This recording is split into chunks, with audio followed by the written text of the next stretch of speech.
UA is considered to be the top school for people looking to be heroes in Japan, rivaled only in quality by Shiketsu High, and the few students who make it through their walls are considered to be both talented and lucky to receive the best hero training in the country, though some students manage to get a free pass into the classes through things such as recommendations, and this can be achieved either through the connections made by other pro heroes like with Endeavor and Todoroki, or through the student's own intelligence and quirk mastery like the cerebral cannon creating cutie condemning and capturing criminals, Creati, also known as Momo Yaoyorozu.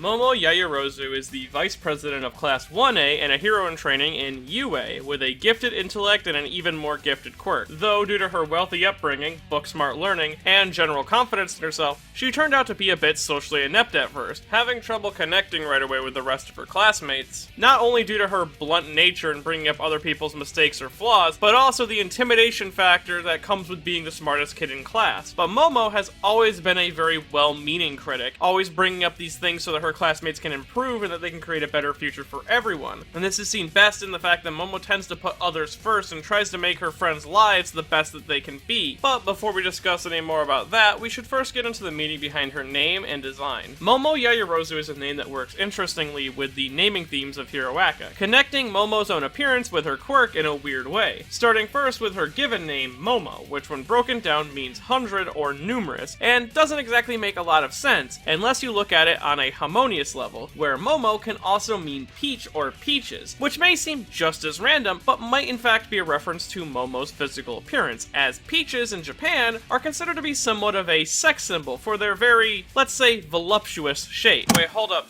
Do I have to, censor this? I know they're peaches, but, holy shit.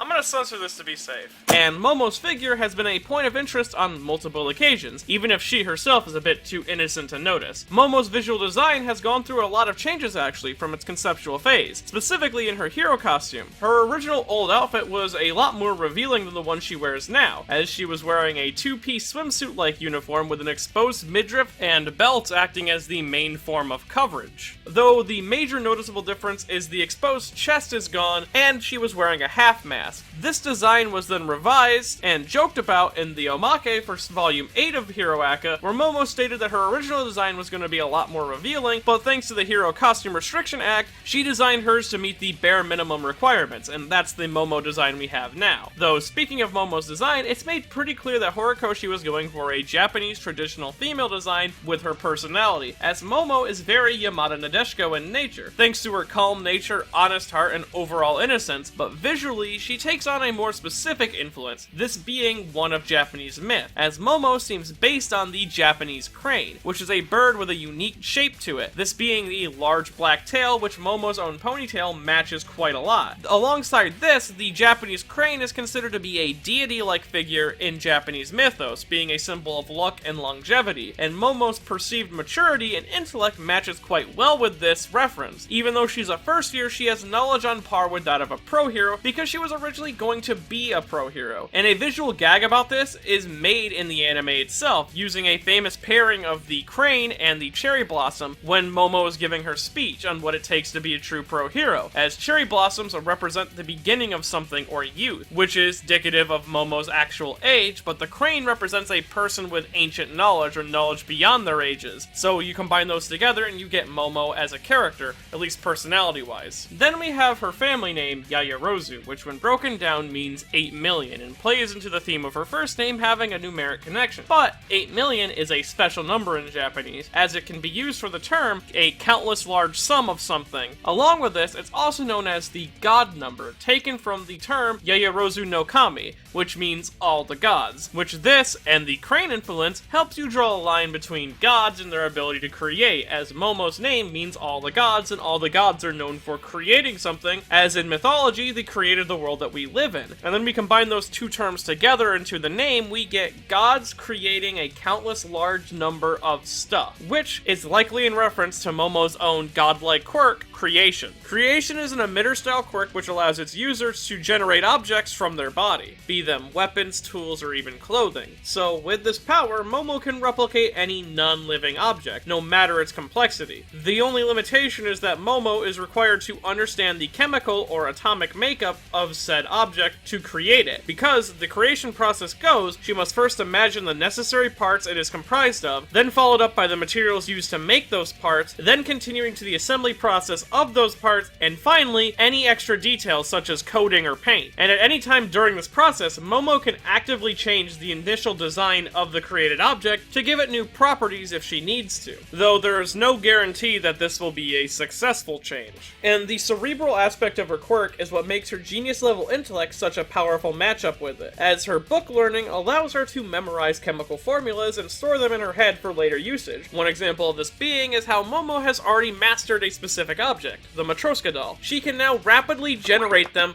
without having to specifically focus on it. Though, certain objects that are too complex to remember all the way through, she has her Yaoyorozu, which is a dictionary of constructs and materials that Momo has created at some point, making it simple for her to just relearn the structure of something that she might not have fully down. Now, how the science of this quirk works is actually rather interesting. Her body breaks down its fat to a molecular level and then reconstructs it into the object that the user wishes to make. It is then expelled from the body in somewhat of a violent manner in a similar way to sweat. So her diet must consist of a considerable amount of food so that she has enough fatty reserves built up to use it while on the job. But her figure is as amazing as it is because she is constantly burning fat to use her quirk. Though the expelling function of her quirk, as I mentioned, is somewhat violent, and this is why she has a lot of exposed parts on her costume, so that she doesn't constantly end up damaging her uniform when using her quirk. One example being her exposed stomach area, so that she can more successfully produce a cannon, and cannons tend to be a favorite of hers. She makes them whenever she can, and it's likely due to the fact that they carry a power that she physically lacks and sincerely wants. And Momo's usage of creation makes her one of the best team players, as she even created a special move around this called Yaoyorozu's Lucky Bag, which is an attack where she creates a massive cannon and loads it not with a cannonball,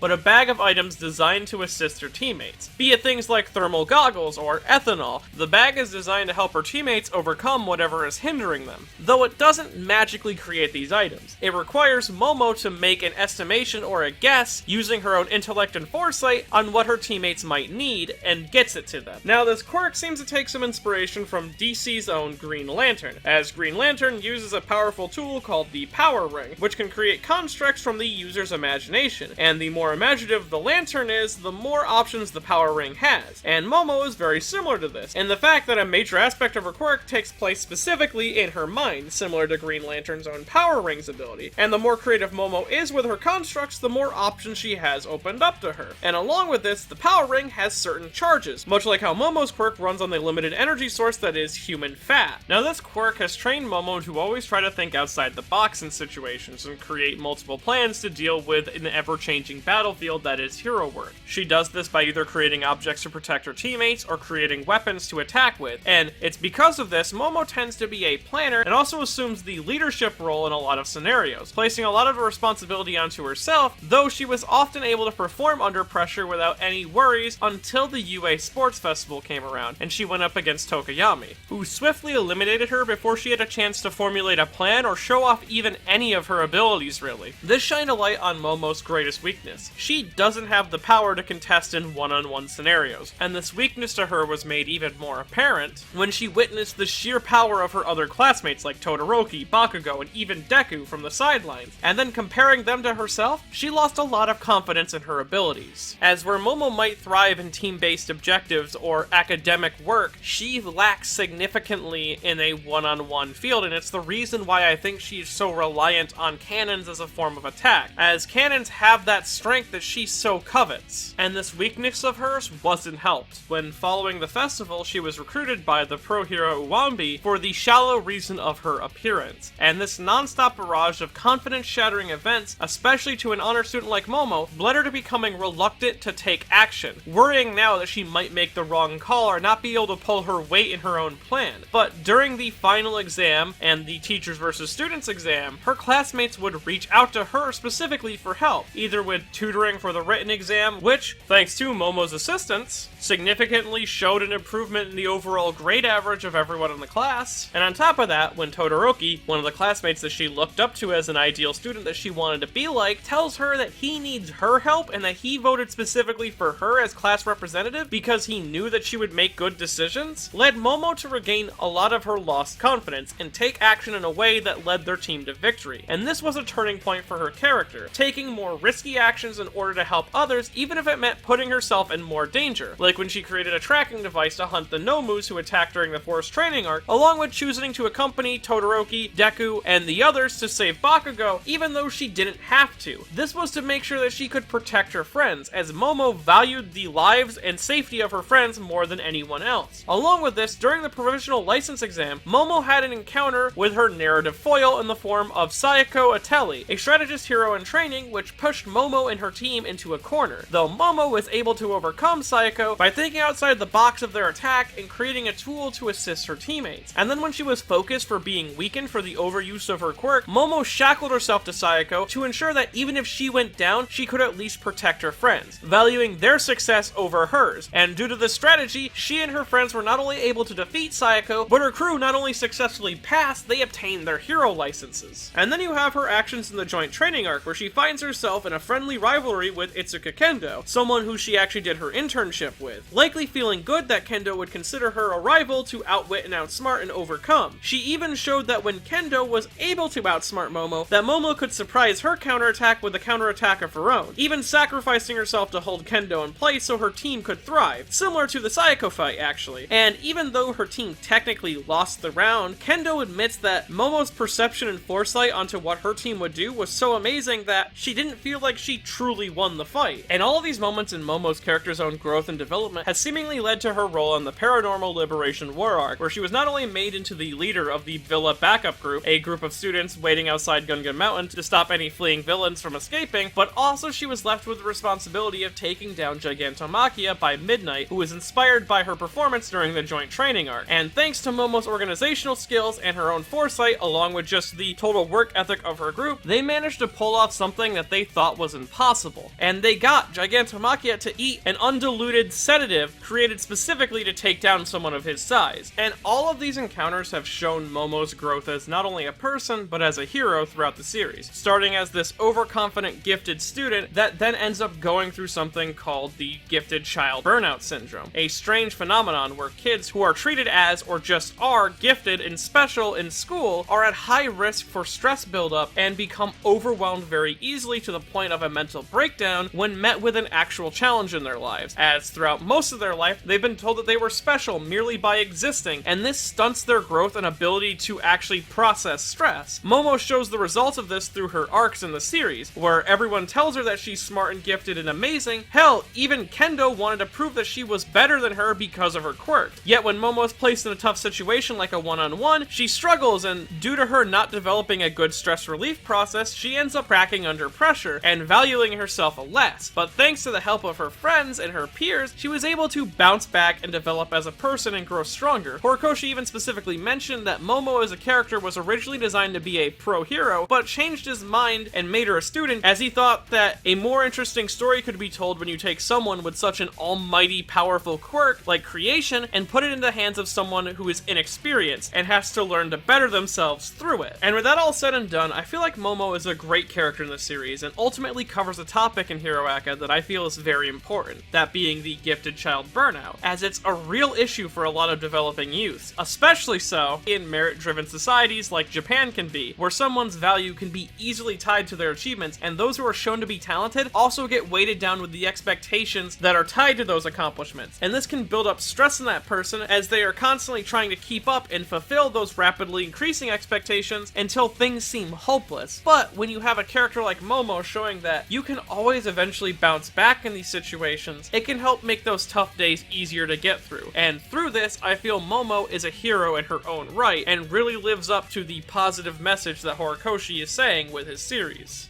And if you enjoyed this video and want to see more videos like it in the future, I have a Patreon at patreon.com/MetinotTheBadGuy. Patreon is a very useful tool and it helps keep the channel floating and going at the stable rate that it does. So any little bit helps. And if you want to create something amazing, well, you can start by making a copy of Shimoneta, A Boring World Where the Concept of Dirty Jokes Doesn't Exist, but you'll need a basis first, so you should buy a copy at buyshimoneta.com.